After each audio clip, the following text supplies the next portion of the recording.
Sites and Facilities called the meeting at 6:02. And I'm going to turn it right over to you then.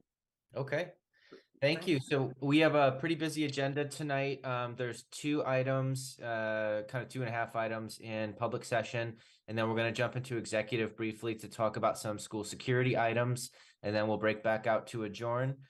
So we'll jump right in. Number one is the NEASC report, and there were a few items regarding facilities that Antonio was gracious enough to put together a little report. And he's going to talk through some of the items for us. There are 7 items on here, so I'll share my screen so these can be up while he's talking through them. So, Antonio. Hi, good evening, everybody. Hopefully you can all hear me. Yes, thank you. Yes. Awesome. Thank you. Yes, so we've been picking at all the items that were identified in the NEASC report. We have put together a little report for you guys that kind of highlights where we're at with the remainder of the items. The decrease in crowding in the hallways, obviously, that's a lot of that is going to be alleviated by the construction of the new Danbury Career Academy as we pull additional population out of that school. That's kind of how we've been spearheading and addressing that issue.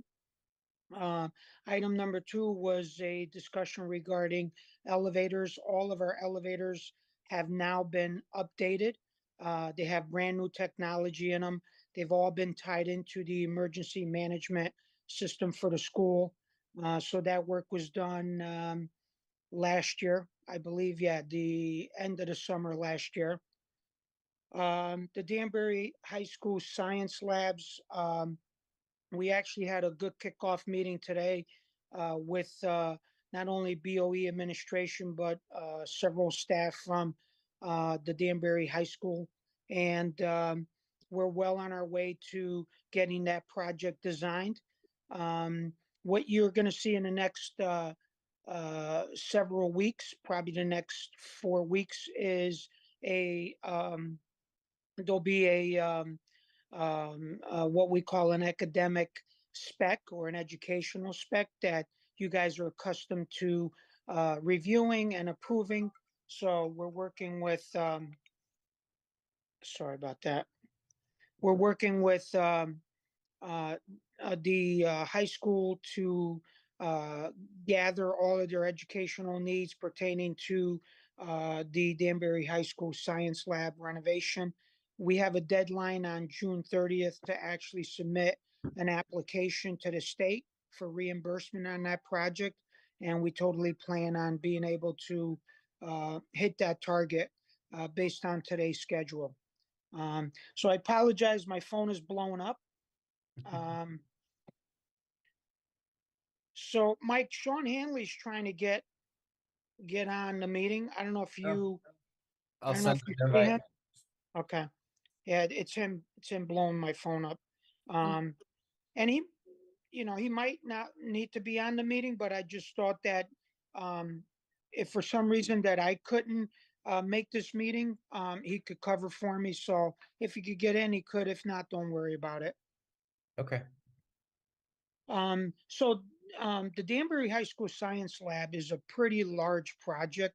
It encompasses not only several floors, but it's a pretty good size price tag. So we definitely want to make sure we secure reimbursement. And when we got the referendum passed, I did communicate the fact that we would seek reimbursement on this project. So we're doing exactly that. But that project is well on its way. After hiring an architect, there's an entire RFP process we have to follow in order to meet the state mandatory requirements for bidding.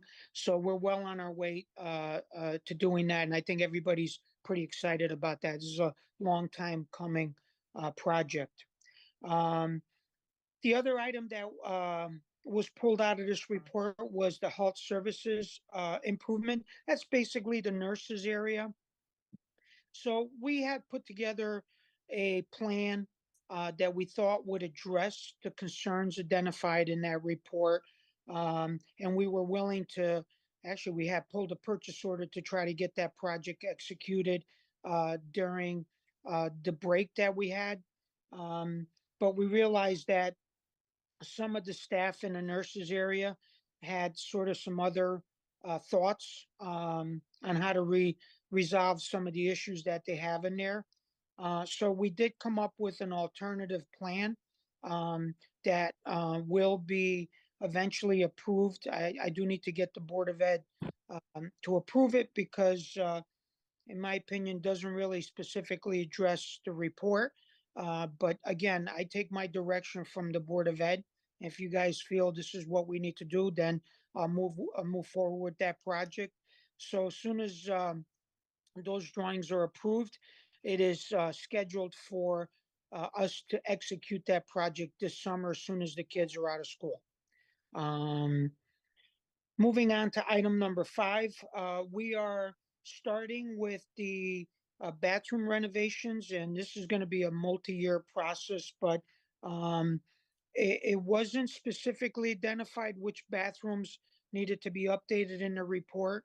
But we are going to start updating, and we have been, by the way, we've updated several staff bathrooms and other sorts of bathrooms in the school. But this is now this summer, we're actually going to start renovating some of the large gang bathrooms that the kids use, and we're starting with the E-wing, and we're going to continue working our way through renovating some of those bathrooms to get them to. The problem that we're having there is some of the old pipes in the wall are old steel lines, and they've corroded, and they corroded to a point where they're accumulating deposits in the pipe, which isn't allowing the water to exit after you flush like the urinals. So we're working our way through replacing that piping and replacing the urinals, sinks, and anything else that the specific bathroom needs to make it really a nice functional bathroom. Going to the second page.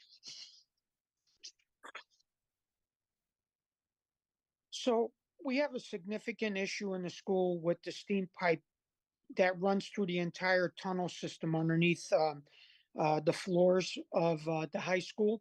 It's been an ongoing challenge.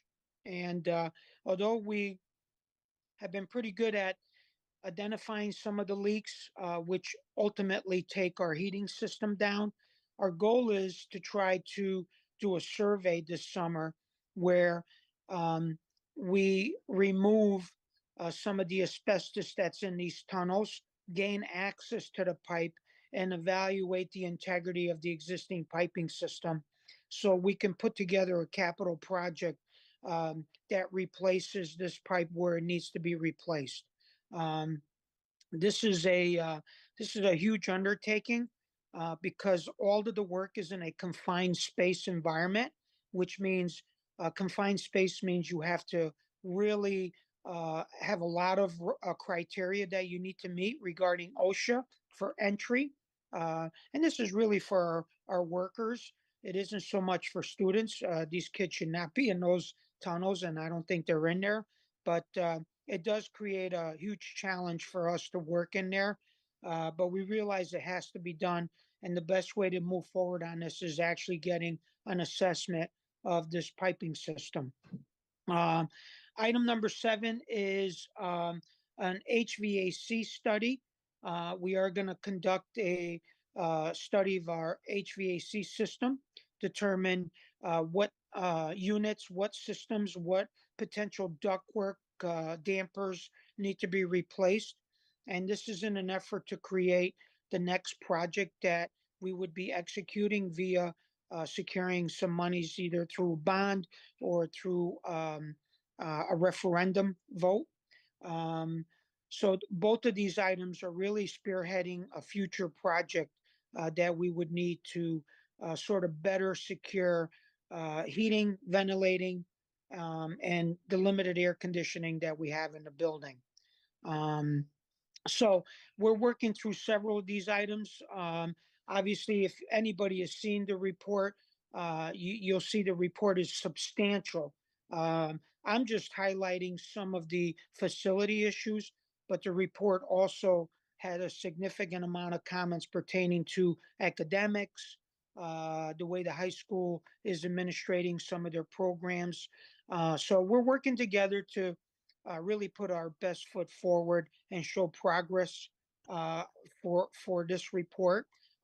Obviously, uh, the biggest accomplishment was securing the $208 million bond, which included all of the monies to try to get the projects that I just described to you executed. So as soon as those monies became available, we quickly started with issuing scope documents, working with the school system, the administration, and issuing RFPs to get professionals on board so we can execute the design. So that pretty much um, kind of sums up our efforts in resolving and addressing the comments in that report. Antonio, thank you so much for coming. I know you're in the middle of two different meetings right now, so I really appreciate you taking the time.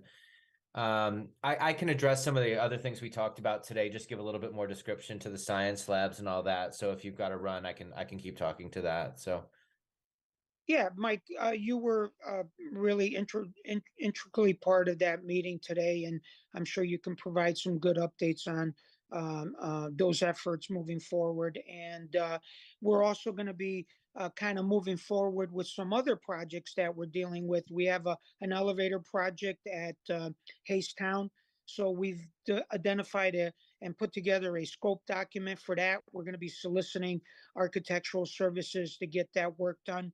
I'm going to be meeting with the administrators in that school just to go over what we think the project requires, as we do with a lot of our projects. So we're moving forward with that. We have the pre-K center that you'll see in the next couple of weeks. We're going to be coming before you to talk about that. So there's a significant amount of work that we're handling with a very, very small staff. We've been trying to hire some engineers, but basically the last 8 months, we've not been successful. So we're still plugging along. We're not moving as quickly as we like, but staffing is just a major issue, not only for us, state of Connecticut and other municipalities. We're Yeah. also doing the roof at King Street that's starting in June, Antonio. Yes, that's right. We got that fully designed. Thank you, Sean, for mentioning that. That's all ready to go. We're going to have a really busy summer, but there's going to be a tremendous amount of work that is going to be implemented and pushed forward this summer. And Mike, we're going to be working with you just to kind of coordinate some of your summer classes and where you're having those summer classes. And we discussed this before, but we do need to coordinate that with you. Absolutely. Absolutely. Yeah, we don't want to delay anything with some of this construction. If we get it on the timeline, we want to make sure we go and don't lose any critical summer days here. So Sure. And Mike, I got maybe 2, 3 minutes. If anybody has any questions, I obviously don't want to leave you guys high and dry. If you do have something you want me to talk about, I will. Sure. The Career Academy, maybe? I don't know if anybody's looking at Oh, it. the Danbury Career Academy is going well. The first phase of the project is well on its way. The demolition is probably about 80% done. We are out for bid on phase 2. We're hoping to get bids back in about 3 weeks. There's been a number of RFIs that we are answering. We might end up extending the bids due date by 2 weeks. We want to give the contractors enough time to really kind of get this new information in, answers to the RFIs, because we feel the more they're educated and more they're understanding of the project, the more diligent they will be in providing pricing. Right. Thank you. Anybody have Michelle, questions? I have a quick question. What year was the original report done? The NEASC report. Yeah, So the one I have this is the one that was last given to the board. It's September of 21. So this is the 2-year progress report. So I guess that means the initial visit would have been 2019. 2019? Okay. Anybody else? No? Thank you so much, Antonio. I really appreciate you taking the time. No, no problem, guys. No problem at all. Thank you. And I look forward to working with you guys on some of these other projects and getting your concurrence on the educational specs which drive most of these projects. So thank you. You're going to Right. see me again real shortly. I'm going to talk through the timeline that we discussed today. So, Awesome. Thank you. all right, Thank you, great. Thanks, guys. Antonio. I'm going to jump on my other call. All right. All right. Bye-bye. So Mike, Yep. were we gonna try to put something on the calendar then to Yeah. this date, right? Right. So the big one that Antonio mentioned was the Danbury High School Science Lab improvements. So he mentioned he has a June 30th date that they have to have that all up by the state. So just working backwards from that date, that would mean we have to have our ed spec in front of our full board by that June 7th meeting. That's a workshop meeting. So it looks like this would be the headline for that one. I'd have to work with Kevin to see what else is teed up for that date. But going through the ed spec, we know takes a good, it's usually a full meeting. So if we were to have it in front of full board by June 7th, we would need to have it approved by this committee at least a week earlier, which means that would be around May 31st. That would be the Wednesday before. I know we have something else that night, so a day or two on either side of that would probably work as well, May 30th or June 1st. And that means the ed spec would be delivered to you guys probably that Friday prior, which would be around May 26th. So we really are in a quick timeline here because now we got to get that full ed spec put together in really just about 3 weeks, 3 weeks and a few days. So yeah, and I think this is our last site. So if we do want to do it, we should probably plan to schedule a special sites where Antonio could come back and talk us through the ed spec and obviously we'll have Dan and myself and Kara will have a big hand in putting that together. So we'll all be able to describe what's in there. How does that look on everybody's calendar for availability? Wednesday, we have policy. Do we want to try to do it before that or possibly on Tuesday? Anybody want to? I'm away that week, but if you have enough, Mm-hmm. people to carry the meeting, Sure. don't hold it up on me because I don't want to hold this up. Sure. Yeah, I know this is big. So How is looking Warren or Al? Tuesday 30th looks good for me. Yeah, policies at 6 on Wednesday, so we probably don't want to put anybody through a 3-hour committee session on Wednesday. So I'd say Thursday the 30th is probably the right date. Okay, that's good for me. Tuesday the 30th? Great. Thursday's the 1st. Tuesday, the 30th, right? Tuesday. Yeah. Tuesday the 30th? We're Okay. talking- You're talking May 30th, right? Correct. Tuesday, May Yes. 30th. Yeah, because we Tuesday. have to have it in by June 7th. We have to have it before the board. Yeah, so it'll be that Tuesday the 30th for a committee, and then it'll be on the full board for Wednesday the 7th. Okay. Great. Thank you. Okay, I'll have Kara Pompano send out invites tomorrow. Thank you. Okay. And then I just want to give a little bit more description to a few of the pieces in here. So this came about in the ad hoc committee. There had been some questions about the NEASC report and the accreditation issues. So Michelle and I talked, and we really thought it would be the right time to get an update on some of the construction projects in here. The other one that Antonio mentioned was the health services improvements. So Rich Jalbert and I were over at the nurses station at the high school last week and just trying to get a sense of what it was that they wanted. The initial, so the way the report describes it is there needs to be an increased provisions made for privacy. So the way this initially was interpreted as more of like a bed space where, you know, you would draw the curtains and then, you know, sick kids could be in there, but be private and not have to be kind of in the same quarters, at least have some level of privacy. But we went and talked to the nurses. They said, no, we actually don't use the bed space a lot. Sick kids generally go home. What we need is consultation space. So we came back and kind of reorganized it. So we kept the bed space. There's 2 beds in that back room now. And what we're going to do is improve the consultation space because that's really where they wanted more confidentiality during that, you know, that initial sort of intake where, you know, the students describing, you know, the issue to the nurse. So we've changed it now so that the new plan is going to have better consultation space, more privacy there.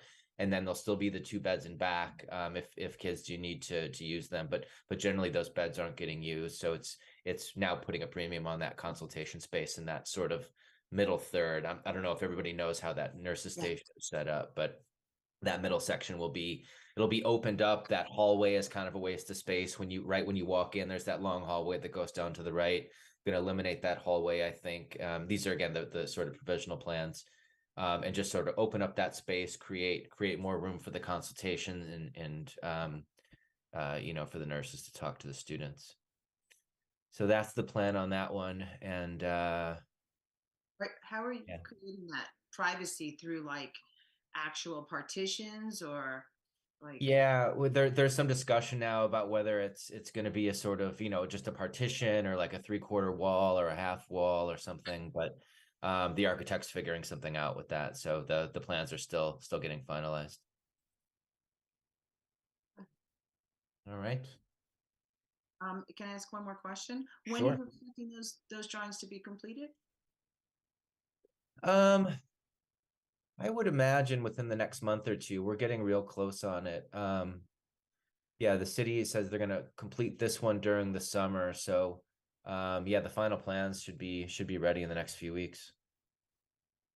Anybody have any questions on this particular area? No, thank you. Members? No, I'm good. All right. I'm good. All set. Thank you. Okay. And then kind of part of this, we wanted to just address one of the issues regarding a few of backlogged items that are somewhat related to the report here. Rich Jalbert, are you on? I see you there. I'm here. Okay. Thanks, Rich. You'd put together just a kind of short list of a few projects that were, you know, I don't know if they're missing parts or what the issues were. Do you want to quickly kind of talk through that 4 or 5 item list on the that were highlighted on that backlog list? Sure. The first one I had was Millridge Primary 2nd grade bathroom leaking, and that was repaired during spring vacation. Park Avenue room 6 sink has not been functional since start of the school year. I know plumber came out with Arco Rooter over spring break. I think they were able to get one of the clogs, but there's still an issue with room 6. I think they had, according to the head custodian, about 4 or 5 different clogs. C building, the staff bathrooms near the main office and that whole stack. You know, we get backups in the sinks. It's rust colored water in there, and I'm thinking Antonio alluded to some of the bathroom renovations that need to take place for the NEASC report. It probably need to break into the walls to fix this. I actually have emailed Paul Salvatore just to look at some of these issues and see if there's anything he could do. The city is still, I think, has one plumber. So just trying to help out however I can. Are you talking about Old Sea Wing, Rich? Yeah, right out those bathrooms right outside the main office. Yeah, the most of staff those were, bathrooms. most of those we did do a lot of work in them a few years ago when we originally started talking about renovating some of these bathrooms. So a Yep. lot of them, the piping was fixed in a bunch of them, so I'm gonna have to investigate those a little bit more if it's still becoming an issue. Because that's one of the first ones we hit, and then we went downstairs, and then we started in D wing. So we kind of jumped around just doing repairs, but we are doing E wing completely over this year, but I'll look into C wing and see what's going on with that. As far Sean, as part, is that something that could get scooped up with the science lab since they're all in C wing? yeah, I mean, I don't see why not. It might be something that we can just take care of ourselves. I'd have to check and see what the backup really is. If it's just the nipples that are going in through the wall again, or if it's farther down, because we did replace a lot of the piping from the traps into the walls and even fixed some of the piping in the walls. So it just could be farther down. If it's farther down, then yeah, we're gonna have to do a wall opening, a complete wall opening. We'll have to just sweep that into the addition Okay. upstairs. As far as Park Avenue goes, we're gonna have to look at a couple more drains though, because I guess after he opened up that 1 and 6, I believe there are, I think like 3 or 4 more out there as far as clogged drains go. So we have to take care of that. Thank you, Sean. There's a work order for ACE smoke detector and hallway keeps on going off. I'll say, as of this report, that work order was still in progress, although I haven't heard of it going off in the past 2 or 3 weeks. No, It's one of the- we were out there a couple weeks ago, so Mikey might have blown it out, and I did actually call Simplex to go out there because that's a Simplex panel, so we had to get JCI out there. So Great. they might have addressed that already. Great. Thanks, Sean. Haystown Avenue School, the one of the handicap restrooms, it's one of 2 staff restrooms, I guess has been down a while. Any update on that, Sean? You know what number that is, or when that came in roughly? It's work order 7690. It's marked as completed, but they're telling me that it's still not working. Well, if it was marked as completed, then they probably fixed something in there. It may just be broken again, but I will follow up with the person who completed that tomorrow. So it's 7690. Yep. March 21st was the work order. Okay.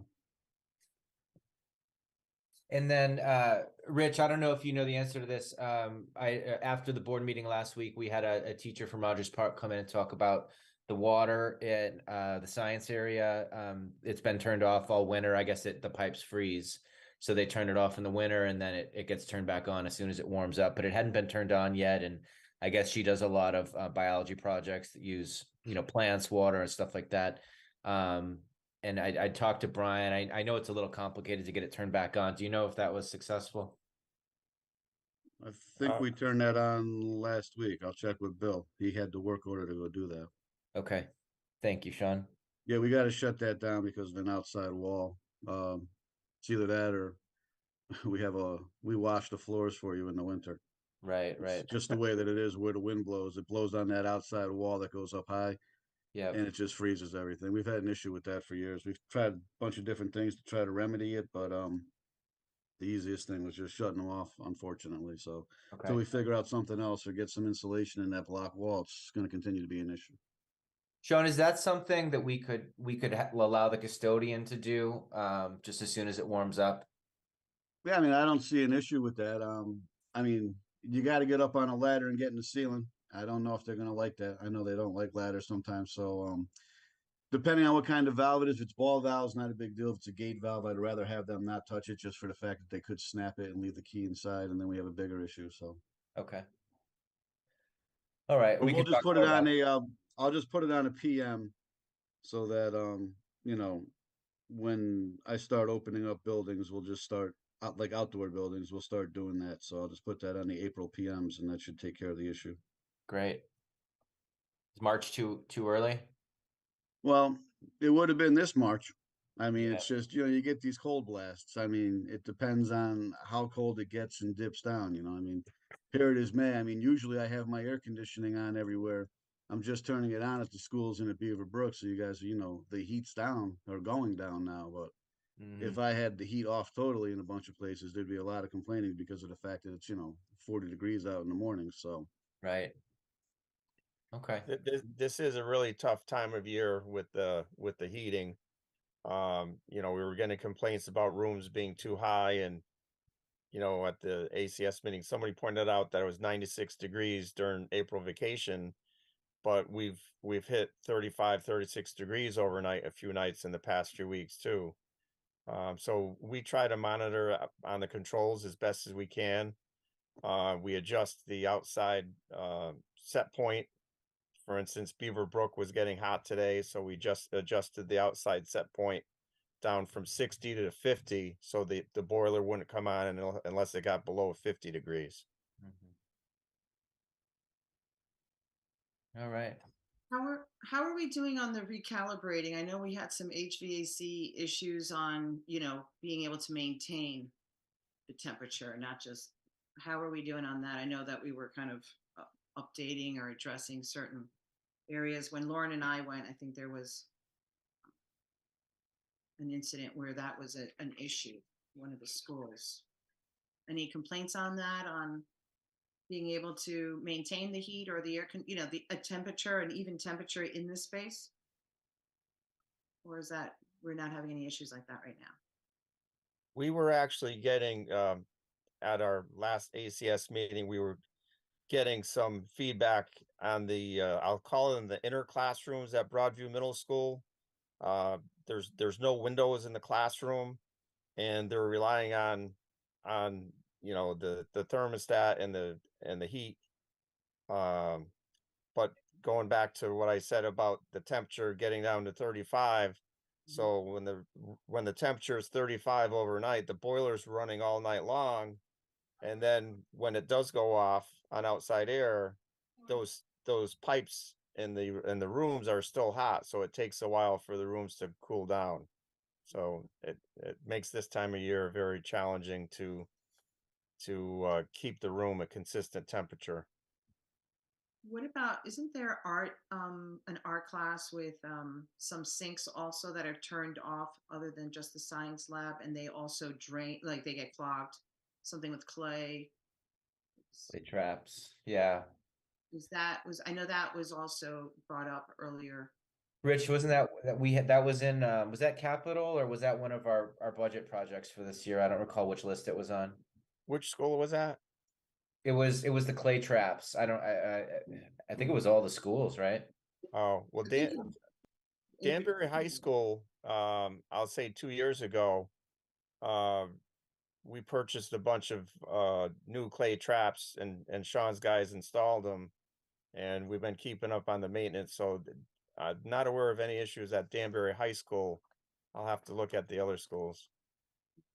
All right, because that came up earlier in the year, those two together. Like, that was the outcome of the issue that we have with the insulation on the exterior wall. So I guess when they shut down the science lab, and I think that's what we were really looking to figure out, because obviously they have to carry 5 gallons of water into class for almost the entire year. They shut it down. I think they said like November, and then they're back up maybe in April. So I think that was one of the Is main this an art room or a well, science the room? science, but I think it was the same. There was an art class also affected by these pipes being, shut off during the school year. But Yes, there was something about an art room. Absolutely, Michelle.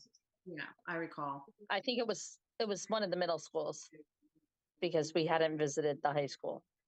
Okay, yeah, so it was that.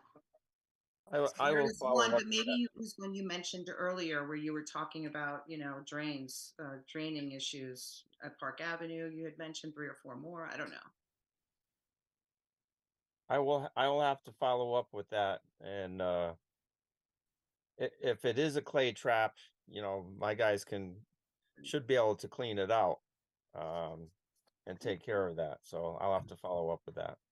And like I said, one of our lists, I don't have it offhand. I think it was in our maintenance list for this year, included a small budget for cleaning out some of those traps, because I think some of them need to be replaced too. So and I can say Lauren and I had gone to, several schools, and the feedback on the work that you're doing and hitting the warranty items, really every school that I can honestly say we visited had, 0 items or were being addressed either through security or, the plumbing issue, obviously, that we share with the city. So, just wanted to make sure I let you know that, we got really positive feedback. I'm sure Thank Lauren you. can also add to that. Thank you. And that's largely to Rich's credit. I mean, he's been fantastic on staying on top of some of these, just day-to-day maintenance items. So his team does a great job. Thank you. You fix it and then it breaks right away. Well, No, yeah. we were there 3 weeks ago. It'll Yeah, take. it's old, we do what we can, Thank you. I Yeah. feel your pain and appreciate your effort. Anybody else have any other questions, or do you want to keep going, Mike? Yeah, so I'm gonna just talk at a very high level about the security RFP that we had, and then we can break into executive, and I'll get into a little bit more detail about it. So, Michelle, as you were on the selection committee.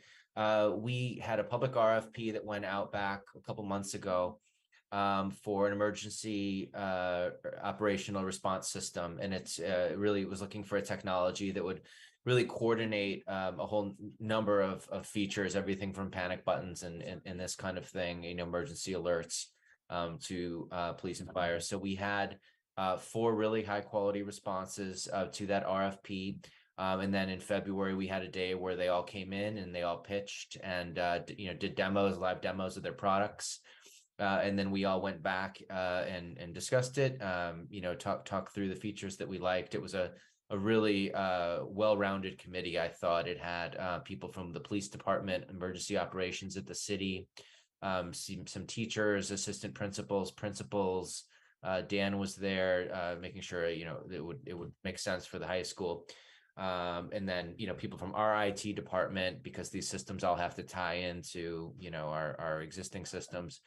So I feel like we really got a good perspective on the needs and what was going to make the most sense for us.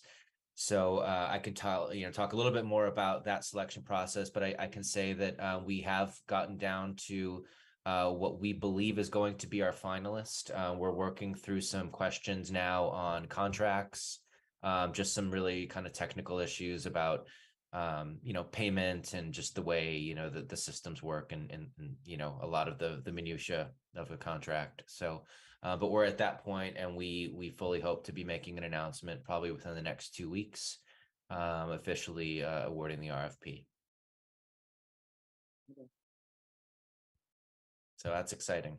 It was an exciting Yeah. meeting. It was a great day. There was Yeah.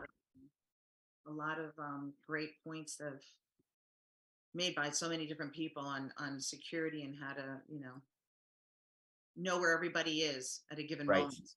Right. It's one of those things where it's like, unless you're living in it, you don't like people have spent years of their life thinking about these questions and raising issues that you're like, wow, I never really thought about that. Like, how would that work? So I'm just glad there's other people out there thinking about it and building systems that we can literally plug into Danbury and that will work for us and keep our kids in our schools safe. So. Anybody have any questions on this? Any committee members? Nope, all I'll good. wait till we go to executive session. Great. So move to go to executive session. Second by Bridget. Okay. Moved by Michelle, seconded by Bridget. Actually, okay, so we're in executive session then, right?